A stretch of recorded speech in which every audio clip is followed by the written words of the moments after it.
Hello বন্ধুরা, আজকে আমি তোমাদের জন্য নিয়ে এসেছি একদম নরম তুলতুলে রসালো দুর্দান্ত স্বাদের সাবুদানার একদম নতুন রেসিপি, যেটা তোমরা খুব সহজেই বানিয়ে ফেলতে পারবে।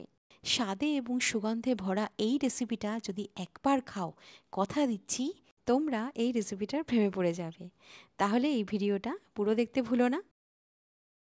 নমস্কার বন্ধুরা, শ্রীতমাস কিচেন বাংলায় তোমাদের সকলকে স্বাগত জানাই। তাহলে চলো একদম দেরি না করে ঝটপট শুরু করে ফেলি এই দুর্দান্ত স্বাদের রেসিপিটা। আমার এই রেসিপিটা যদি ভালো লাগে তাহলে ভিডিওটাতে একটা লাইক আর চ্যানেলটাকে সাবস্ক্রাইব করতে একদম ভুলো না। একদম নরম রসালো সাবুর এই দুর্দান্ত স্বাদের রেসিপিটা বানানোর জন্য সর্বপ্রথমে আমি 1 কাপ সাবুদানা নিয়ে নিয়েছি। 250 গ্রাম ছোট সাইজের সাবু এখানে নিয়েছি। ছোট দানার সাবুতে এই রেসিপিটা সবথেকে ভালো হয়, তবে তোমরা যে কোনো সাইজের সাবু নিতে পারো। প্রথমে বেশ খানিকটা জল দিয়ে 3 থেকে 4 বার হালকা হাতে সাবুটা ভালোভাবে ধুয়ে নিতে হবে, যাতে করে এর মধ্যে যদি কোনো রকমের ডাস্ট থেকে থাকে সেটা খুব ভালোভাবে পরিষ্কার হয়ে যায়। ধোয়ার সময় এই যে জলটা দেখছো, এটা সাবুর স্টার্চ। তো যতবারই সাবুটা তোমরা ধোবে না ততবারই এরকমই সাদা জল বেরোবে। সাবুটা আমি হালকা হাতে ধুয়ে নিয়েছি। এবার এই লেভেলের জলে সাবুটা আমরা ভিজিয়ে রাখবো।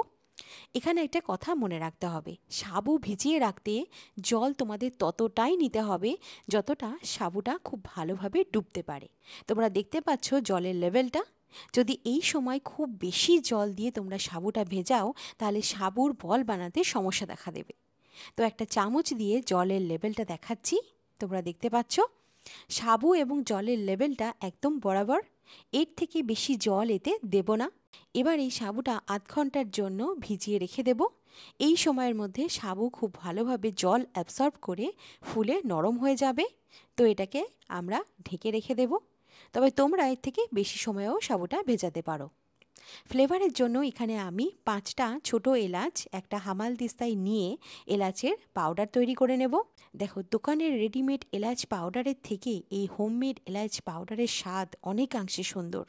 আচ্ছা, তোমরা এলাচের খোসাটা ফেলতে ভুলো না।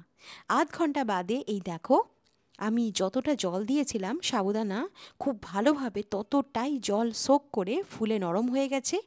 এইভাবে ম্যাশ করলে তোমরা দেখতে পারবে সাবু একদম নরম হয়ে গেছে। আর যদি সাবু শক্ত থাকে তাহলে এটা আরও আধ ঘন্টার জন্য রেখে দিতে পারো।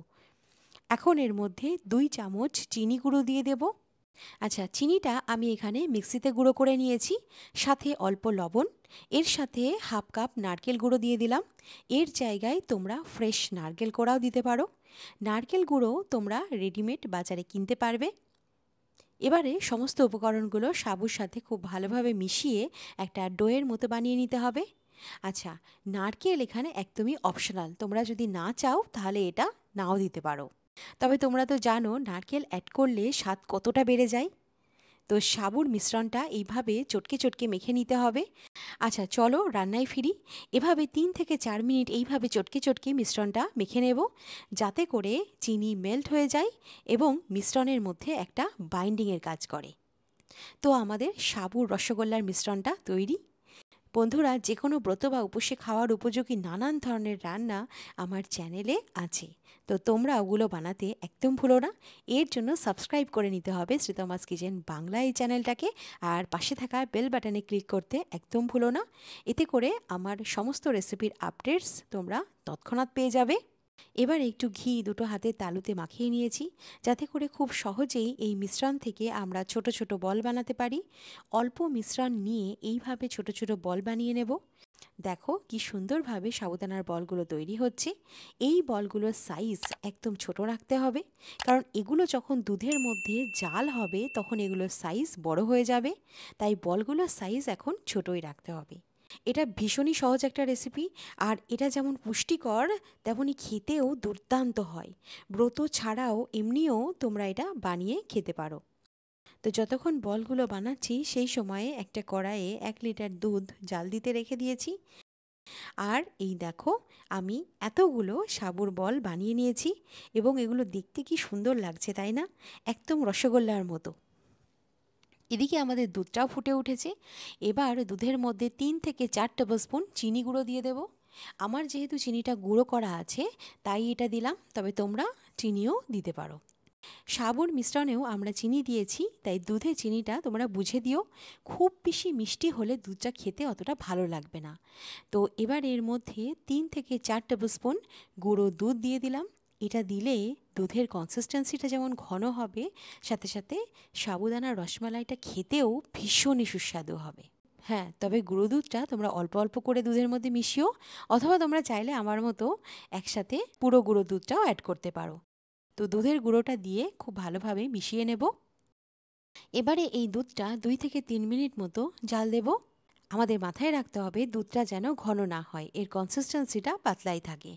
2-3 মিনিট পর এর মধ্যে সমস্ত সাবুর তৈরি করে রাখা বলগুলো দিয়ে দিলাম। তো এবারে গ্যাসের ফ্লেমটা লো মিডিয়ামে রেখে বলগুলোকে আমি 2 মিনিট কুক করে নেব।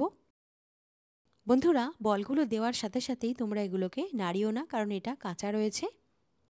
2-3 মিনিট পর এটাকে অল্প অল্প নাড়াতে হবে, এবং মাঝে মাঝে নাড়াতে নাড়াতে এটা মোটামুটি 6 থেকে 7 মিনিট মতো লো মিডিয়াম ফ্লেমে এটাকে কুক করে নেব, যতক্ষণ না এই বলগুলো ট্রান্সপারেন্ট হচ্ছে। এখন তো এটা সাদা সাদা দেখছো, যখন এটা পারফেক্টলি কুক হয়ে যাবে তখন এটা ট্রান্সপারেন্ট হয়ে যাবে। তো যতক্ষণ এই বলগুলো ট্রান্সপারেন্ট না হচ্ছে ততক্ষণ আমাদের এটাকে কুক করে নিতে হবে। তোমরা দেখতে পাচ্ছ একদম রসগোল্লার মতো লাগছে, কি লোভনীয় লাগছে, তাই না? ভীষণই সুস্বাদু হয় এই সাবুদানার রসমালাইটা খেতে। তো 4-5 মিনিট পরে তোমরা দেখতে পাচ্ছ সাবুদানা বলগুলো একদমই ট্রান্সপারেন্ট হয়ে গেছে, এবং এর কালারটাও তোমরা দেখতে পাচ্ছ, কালারের মধ্যে একটা চেঞ্জেস এসে গেছে। তো এবারে আমি তৈরি করে রাখা এলাচ গুঁড়োটা এর মধ্যে দিয়ে দিলাম। তোমরা এখন এর কনসিস্টেন্সিটা দেখতে পাচ্ছ, দুধটা আগের থেকে কতটা ঘন হয়েছে। তো এবারে এলাচ গুঁড়োটা দিয়ে খুব ভালোভাবে মিশিয়ে নেওয়ার পরে আরও 1 মিনিট মতো কুক করে নেওয়ার পরে, তো টোটাল আমি 6 থেকে 7 মিনিট মতো এটাকে কুক করে নিলাম। তো এবারে গ্যাস বন্ধ করে দেব, এবং গ্যাস বন্ধ করে দেওয়ার পরে গার্নিশিংয়ের জন্য কিছু কেটে রাখা পিস্তা আর কেশর দিয়ে উপর থেকে ছড়িয়ে দিলাম। তোমরা দেখতে পাচ্ছ আমার এই ভীষণই লোভনীয় একদম নরম রসালো সাবুদানা রসগোল্লা বা সাবুদানার রসমালাই, দুধ সাবু বা সাবুর পায়েস, কাঁচের পায়েস, যাই নাম দাও না কেন, একদম পারফেক্টলি তৈরি হয়ে গেছে। তোমরা এর টেক্সচারটা দেখতে পাচ্ছ, একদম পারফেক্ট হয়েছে। তো এবারে এটা আমি একটা সার্ভিং বলে সার্ভ করে নেব। তোমরা দেখতে পাচ্ছ ভীষণই সুস্বাদু নরম রসালো একদম গরম গরম সাবুদানার রসমালাই তৈরি হয়ে গেছে। তোমরা এর টেক্সচারটা দেখতে পাচ্ছ। তো এই রেসিপিটা তোমাদের কেমন লাগলো আমাকে লিখে জানাও। আর যদি এই রেসিপিটা ভালো লাগে তাহলে প্লিজ প্লিজ বন্ধুরা ভিডিওটা লাইক করতে ভুলো না। আর এরকমই নিত্য নতুন রেসিপির আপডেট পেতে এক্ষুনি সাবস্ক্রাইব করে নাও শ্রীতমাস কিচেন বাংলা এই চ্যানেলটাকে, সাথে বেল বাটনে ক্লিক করতে ভুলো না। তাহলে চলো দেখা হচ্ছে আরও একটা নতুন রেসিপির সাথে। সুস্থ থেকো, ভালো থেকো, টাটা, বাই বাই।